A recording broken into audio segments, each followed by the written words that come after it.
Audiobook Academy. Book Summary. Net Bandits. By Michael Coleman. Net Bandits is the first of 8 novels in Michael Coleman's Internet Detective series. The story takes us inside the adolescent lives of Tamsin, Josh, and Rob, who didn't even know each other at the start of the narrative. They met by chance online. The novel was released in 1996, when computers were far from what they are today. Because the Internet was still in its early stages, several of the terms in the novel may appear dated. The author attempted to introduce his audience to a new mode of communication that is now commonplace. The author is a computer science professional, and his purpose was to teach the youth about software, computers, and surfing. He wrapped his lectures in an adventure, detective fiction series to make them look intriguing rather than boring. The novel depicts what the Internet meant to its early users. The plot is set in Portsmouth, England, but the other persons mentioned live in Toronto, New York, and Perth, so the plot jumps around. Because the 3 buddies are present, the most of the plot in England takes place at Abbey School. The author attempts to demonstrate how the Internet brings people closer together and allows us to retain friendships regardless of distance. In addition, the novel depicts the dangers of the current era, as well as how people make money online and use it in a variety of ways. This is a story about the camaraderie and bravery of young people who aid an unknown boy and become lifelong friends with him. The plot begins in Rob's manor house as he is surfing the Internet. He was on the lookout for new Internet customers in his hometown of Portsmouth. He discovered new Abbey School users and is excited to meet them. Meanwhile, Tamsin Smith was rushing along the halls, reading Charles Dickens' David Copperfield and looking for the school's informatics department. Her high school boasted that it had the most computers per student of any school. Tamsin didn't understand the appeal with computers or why people would spend days staring at them. She went on to the computer club because she knew her friend Josh would be there. She had some questions concerning her French homework, but he was so engrossed in his game that he didn't even notice she was there. He simply mumbled something about copying the answers from the French department's CD. She was irritated because he was playing a computer game ahead of her, so she pressed a switch that turned off the power in the room and walked to her French class. On that day, informatics professor Findlay briefed the pupils about the school's internet connection and how wonderful it is that they can communicate each other and those who do not even attend their school or live on the other side of the planet. Because it was the beginning of internet usage, the lecturer proposed that 2 students prepare a paper discussing the benefits and drawbacks of the Internet. Tamsin offered for positives, while Josh volunteered for cons. Tamsin soon realized that volunteering for the task was a major mistake because she would rather be reading books.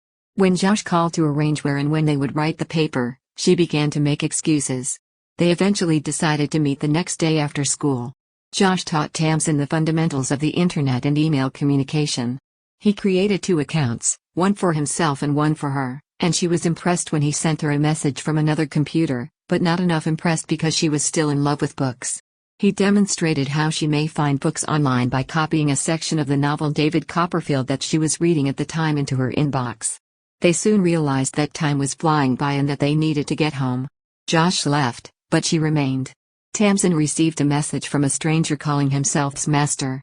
He greeted her in a light-hearted manner and questioned if her school was truly as named. Tamsin was first concerned since she had received an email from a stranger, but she decided to respond because she suspected Josh would be jealous if he discovered she had received an email from someone outside the school.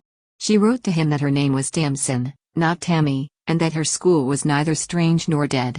She inquired about his name. Master's real name was Rob, and he responded swiftly. During the talk, he noticed Tamsin didn't know much about computers, so he began teaching her certain terms that are commonly used online. She became enraged, shut off the computer, and walked home. Rob's teacher, Elaine, arrived the next day, and he went to read his emails during his study break. One came from Perth, Australia's Tom Peterson. They met while Tom was searching for an ancestor who used to live in Portsmouth but was exiled to Perth. Lauren from Toronto, Canada sent the other email. She lived with her grandmother, who, like her granddaughter, adored computer time. Mitch had also sent him a message. Rob and Mitch met because they had the same last name and assumed they were related. Rob had to return to his studies after his study break was done. Josh and Tamsin were back at work on their assignment. Tamsin was already waiting for Josh beside the computer, much to Josh's astonishment. She was reading Master's message about the use of emoticons in emails and their purpose of expressing feelings. As usual, he told her in prior emails that he was joking. Tamsin was still unhappy with him, and Josh saw additional mailing addresses had been added to the dialogue. Rob inadvertently brought Mitch, Lauren, and Tom into the conversation. Josh and Tamsin thought he was making a fool of himself, so they decided to retaliate. Josh sent an email purporting to be Beastmaster, requesting that the others give him the book David Copperfield, a large file, in order to overflow Beastmaster's email inbox. The next day, the Zanelli were preparing for an important meeting, and Rob's father offered him the game on the market. They would give it to Rob first so he could spot any errors. The disc was extremely valuable since it could make anyone rich who got their hands on it, and if it was stolen, the Zanellis would suffer a significant financial loss. Net Bandits was the name of the game, and Rob couldn't wait to test it. He went online when Elaine granted him another study break. Lauren didn't send him the book since she learned it wasn't sent from Rob's address, as Tom and Mitch stated. He understood Josh and Tamsin were playing a joke on him. Someone rang while Rob was on the computer, and Elaine went to open the door. She claimed it was just someone begging for money and food, but Rob became skeptical when he heard several voices. His teacher got in his way when he tried to leave his room to observe what was going on. He passed her and noticed Brett Hicks, a former employee of his father's company, exiting his father's study. Brett had been sacked for stealing computer programs from the corporation, and he was now attempting to locate and steal the disk containing the new game. Elaine, Rob's instructor, was present the entire time, leaving Rob alone and in danger because his parents weren't expected to be home for another 4 or 5 hours. Elaine confined him to his room. Rob was in a wheelchair following a car accident with his parents when he was 8 years old. He was helpless and needed to find a method to get help. He remembered Tamsin resided in the same city, so he texted her. Brett was aware that Rob could seek assistance online, so he instructed Elaine to keep him away from the computer. Rob used emoticons to send Tamsin a message in code that he hoped she would understand. Because Josh and Tamsin assumed Beastmaster was teasing them, they didn't believe his message. Finally, there was a message in code, -D, bye. Tamsin got a nasty feeling about it because neither of them knew what it signified. Rob still thought he was joking with them. She emailed Lauren to inform her of the message. Meanwhile, Rob was running out of time at Manor House. Brett was unable to locate the disk and hence desired to locate the family safe. He began threatening Rob until he showed him where the safe was. Elaine was terrified, as though she was guilty for becoming engaged in this disaster. Brett began to open the safe. Lauren received Tamsin's email and attempted to decipher the emoticons, which her grandmother Alice assisted her with. Alice mistook the V for yelling and assumed Rob was asking for assistance and police. Lauren attempted to open files that Rob had emailed her to demonstrate how to send files online. The photographs in the files were of his neighborhood. She believed they could be of assistance to Tamsin. She also emailed Tom and Mitch to see if they could help with any information. Tamsin received a message from Mitch stating that Beastmaster's name was Rob Zanelli and that was all he knew.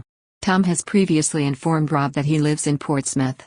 Tamsin and Josh had more information than ever before and began looking for Rob in the phone book, but they couldn't locate him. They discovered 2 stories about his family and the vehicle accident they were involved in. They were now aware that he was in a wheelchair and that his parents owned the company Game Zone. Lauren had discovered the photos of Rob's area and mailed them to Tamsin. Josh and Tamsin decided not to contact the cops because explaining everything would take too long, so they went there themselves. Brett unlocked the safe but couldn't locate the disc.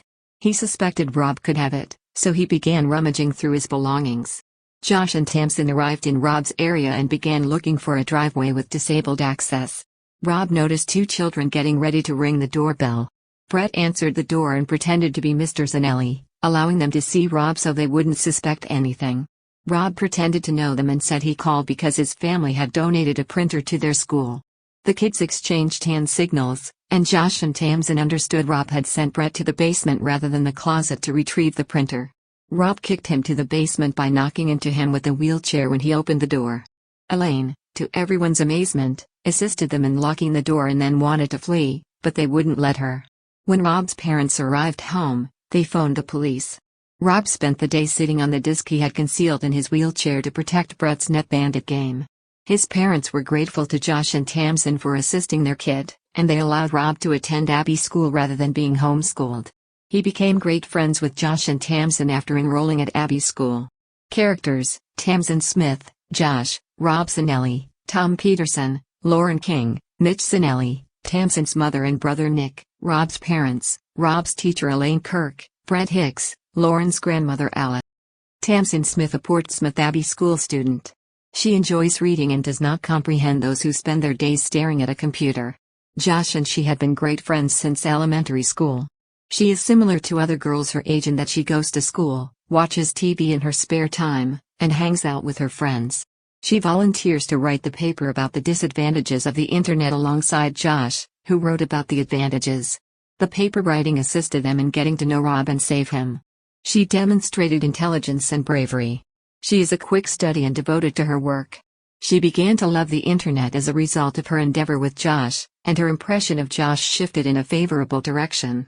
Josh also goes to Abbey School. He is a huge fan of computer games and anything linked to new technologies. He and Tamsin didn't get along at first because she couldn't comprehend his obsession with computer games, but they eventually became great friends. Josh enjoyed making people laugh and devising pranks that didn't always work. One of his practical jokes was for Rob. At first, the three of them were kidding, but when Rob was in danger, Josh didn't believe him when he yelled for aid. Finally, Josh showed great bravery and compassion by deciding to assist a complete stranger who later became his buddy. Rob Zanelli, 13-year-old boy with brown hair who lived with his parents in their Mansion Manor house in Portsmouth. His parents ran Game Zone, a video game production company. Rob was in a vehicle accident with his parents when he was 8 years old, which left him crippled and in a wheelchair. His parents refused to send him to school because they were afraid something might happen to him, so he was homeschooled. One of his greatest desires was to attend a regular school and make friends. Even though Rob had all of the computer technology he desired, he had no companions with whom to socialize. He met 3 buddies from all across the world online. Despite the accident, he is still full of life and optimism. He is wise, resourceful, and an excellent friend. Unfortunately, he fell into the trap set by his father's former employee and his teacher. They were attempting to take the new game.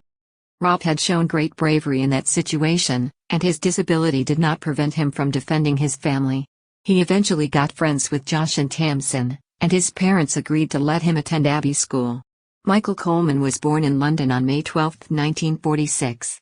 He is a British science fiction author. He is a huge sports fan and was a successful athlete when he was younger. After he stopped playing, he began writing about it, and his first book series, Foul Football, is dedicated to it. Coleman liked computers more than sports. He studied informatics at the University of Portsmouth, and his enthusiasm for technology was reflected in his novels.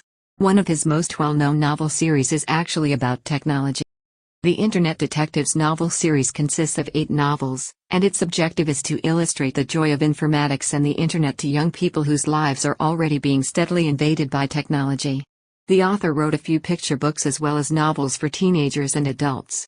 The first novel in the Internet Detectives series, Net Bandits, was also adapted into a film. Thank you for listening in Audiobook Academy. Don't forget to subscribe and smash that like button for more content like this. See you in next video.